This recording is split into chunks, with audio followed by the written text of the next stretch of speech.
They say the biggest mistake you can make in life isn't failing. It's succeeding in the wrong room, with the wrong people, and believing that their applause is the only thing that matters. But there is a second, far more dangerous mistake. Looking at the quiet person standing next to Yutha, one who built the Floria, standing on and deciding that they are nothing more than a stepping stone. Welcome back to One Knock Later. Find a comfortable spot, grab a drink, and turn the volume up. Because today, we are diving into the story of Arthur Pin. Arthur was a man who spent 10 years being treated like a ghost by his own wife, only to orchestrate a financial execution so perfectly timed and so publicly devastating that it became a legend in the city's corporate district. If you love stories where unbearable arrogance is met with absolute ice-cold karma, you will not want to skip a single second of this. Arthur was 42 years old. If you looked at him, you wouldn't see power. You'd see a guy in a faded flannel shirt, probably with a smear of grease on his jeans, driving a 15-year-old Ford truck. He was a mechanical engineer by trade, but he told everyone he was a consultant for manufacturing logistics. It sounded boring. It was meant to sound boring. His wife, Victoria, was 36, and she was the exact opposite of boring. Victoria was the senior vice president of acquisitions at Vanguard Horizon, a massive, aggressive real estate development firm in downtown Chicago. Victoria lived for the thrill of the deal. She wore power suits that cost more than Arthur's truck, drank martinis with city councilmen, and thrived on the ruthless, cutthroat energy of the corporate ladder. When they got married 8 years ago, Victoria thought Arthur's quiet, grounded nature would be a nice anchor for her chaotic life. But as she climbed higher, that anchor started to feel like a weight. She began to resent his lack of hustle. She hated that he spent his weekends restoring vintage motorcycles in their garage instead of networking at country clubs. What Victoria didn't know, what nobody at her firm knew, was that Arthur's boring consulting gig was actually a front. 12 years ago, Arthur had patented a proprietary logistics algorithm used by global shipping ports to streamline freight movement. He sold the patent for a staggering $45 million. But Arthur hated the spotlight and the fake friends that wealth attracted. So, he put the money into a series of blind trusts, managed by a faceless holding company called Aegis Capital Group. He continued to live a normal, quiet life, quietly investing his millions and multiplying them from the shadows. He didn't tell Victoria about the money because, frankly, he wanted to see who she really was when she thought they were just an average, middle-class couple. And over the last year, she had shown him exactly who she was. The breaking point came in late November. Vanguard Horizon was hosting its annual end-of-year gala. It was a critical night. The firm had overextended itself on a massive, half-finished luxury high-rise project called The Pinnacle. The CEO, a sleek, devastatingly handsome man named Marcus Vance, was desperately trying to secure a buyout from a private equity firm to save them from bankruptcy. Victoria demanded Arthur attend the gala as her plus one. She bought him a tailored suit, purely so he wouldn't embarrass her in front of Marcus. The ballroom was a sea of crystal, champagne, and desperate networking. Arthur stood quietly near a decorative ice sculpture, sipping club soda, watching his wife. Victoria was glowing.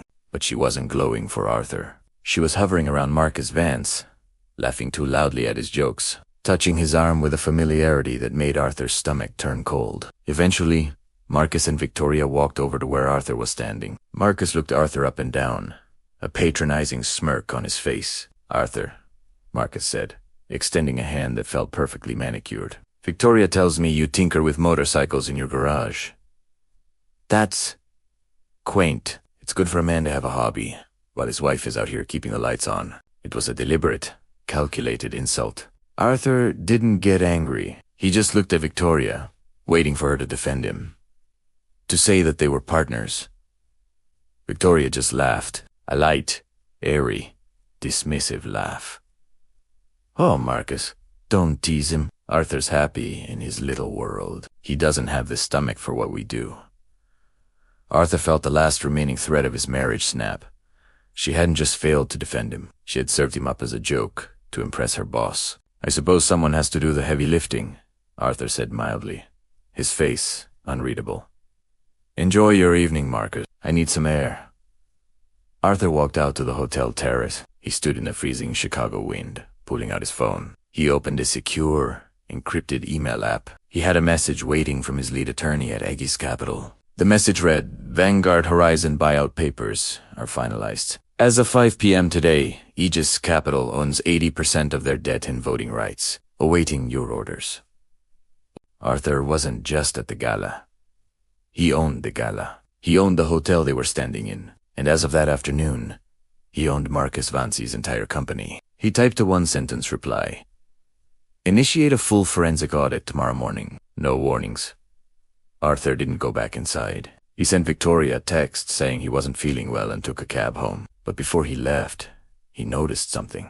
Victoria's location, shared on their family tracking app, wasn't showing her in the ballroom. It showed her stationary in one of the luxury penthouse suites on the top floor of the hotel. Arthur didn't need to go up there to know what was happening. The way she had looked at Marcus was all the proof he needed. The next morning, Victoria came home at 7 a.m., looking exhausted but exhilarated. She told Arthur she had spent the entire night in the conference room with Marcus and the legal team, finalizing the paperwork for the company's mystery buyer. It's going to change everything.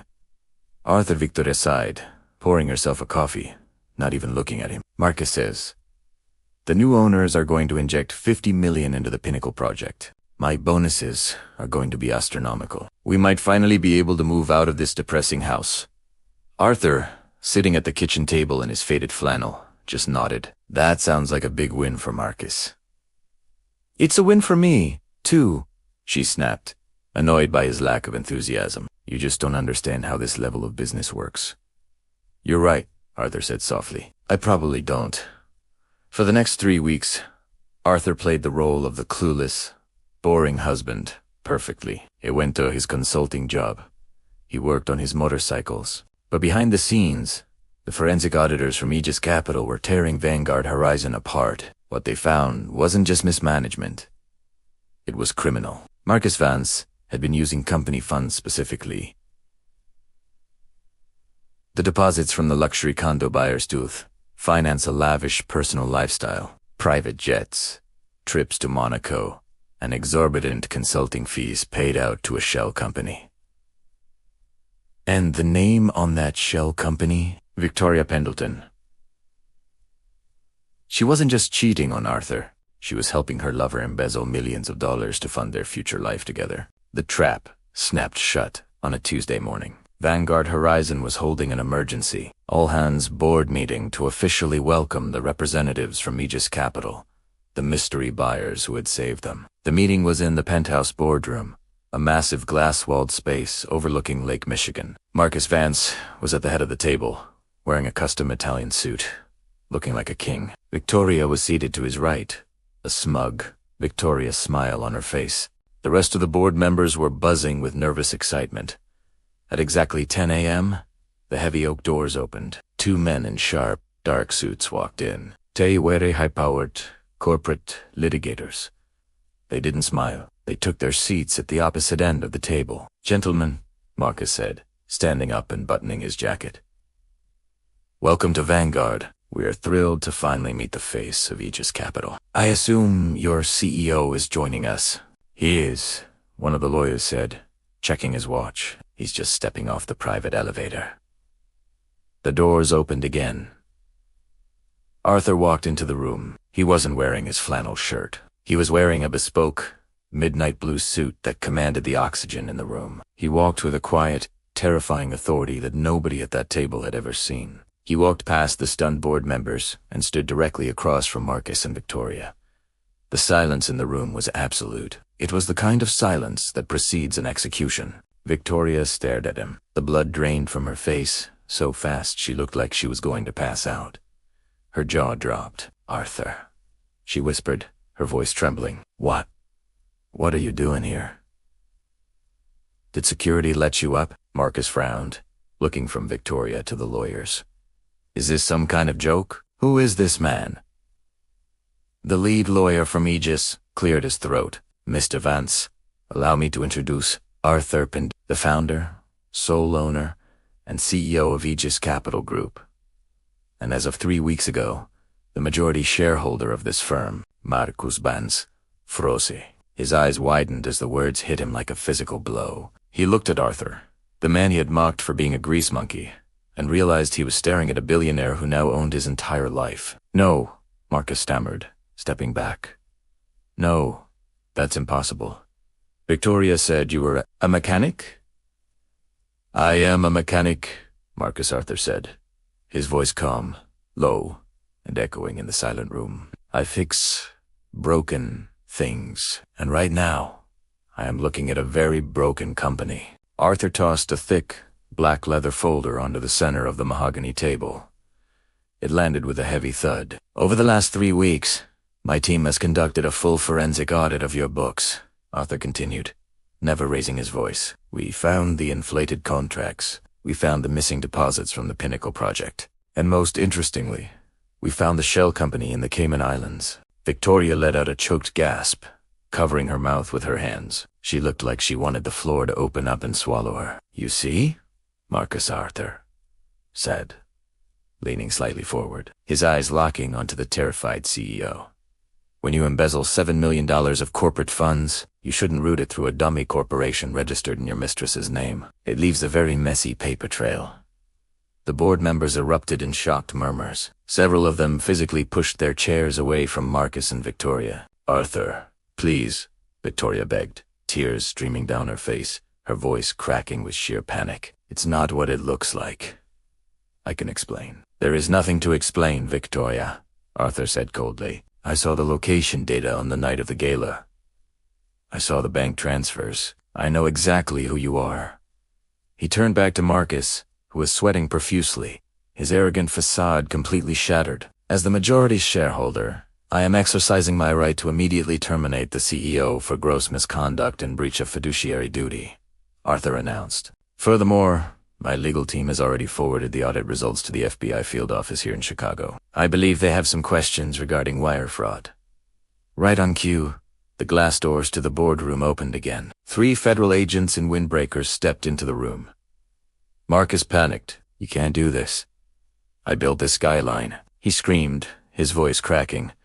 You built a house of cards, Arthur replied, and I just pulled out the bottom row. The agents moved in, instructing Marcus to place his hands behind his back. The arrogant CEO, who had thought he was untouchable, was handcuffed in front of his entire board of directors and led out of the room, crying and threatening lawsuits that everyone knew he could no longer afford. Arthur stood in the quiet boardroom, looking down at his wife. She was still sitting in her chair, sobbing uncontrollably. Her perfect, ambitious life burned to ash in less than 10 minutes. Arthur, I'm so sorry, she wept, reaching out toward him. I was stupid.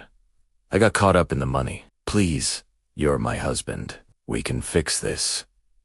Arthur looked at her, feeling absolutely nothing. The love he once had for her was entirely gone, replaced by a cold, clinical indifference. I don't fix things that are intentionally broken, Arthur said. He reached into his jacket pocket and pulled out a single, crisp white envelope. He dropped it onto the table in front of her. Those are the divorce papers, Arthur said. Because you used marital funds to facilitate federal wire fraud, my attorneys have ensured that you will walk away with absolutely nothing. No alimony, no house, not even the car. Victoria stared at the envelope, paralyzed by the sheer totality of her ruin. I suggest you find a very good criminal defense lawyer, Victoria, Arthur added, turning to walk toward the door. Because when the feds realize Marcus is broke, they're going to come looking for the person whose name is on that offshore account. Arthur walked out of the boardroom, the heavy doors closing behind him with a solid, satisfying click. He walked to the private elevator, rode it down to the lobby, and stepped out into the bustling Chicago streets. He didn't look back. He had excised the rot from his life with surgical precision. He walked to a nearby coffee shop, ordered a black coffee, and checked his phone. His garage had just received a rare 1970 Triumph motorcycle frame. He smiled for the first time in months. He had work to do. Thank you for listening to One Knock Later. Sometimes, the greatest power a person can possess is the ability to stay quiet while their enemies dig their own graves. Arthur didn't need to scream or fight. He just let the truth in his bank account do the talking. If you loved the absolute, surgical precision of this revenge, hit that like button right now. It tells the algorithm to push this story to more people. And I want to hear from you in the comments. What would your face have looked like if you were one of the board members sitting at that table? Would you have stayed quiet, or would you have walked out? If you're new here and you crave stories of justice, karma, and the ultimate payback, make sure you hit that subscribe button. We have new stories dropping every week. Stay sharp, trust your instincts, and remember the quietest person in the room is usually the one holding all the power. I'll see you in the next one.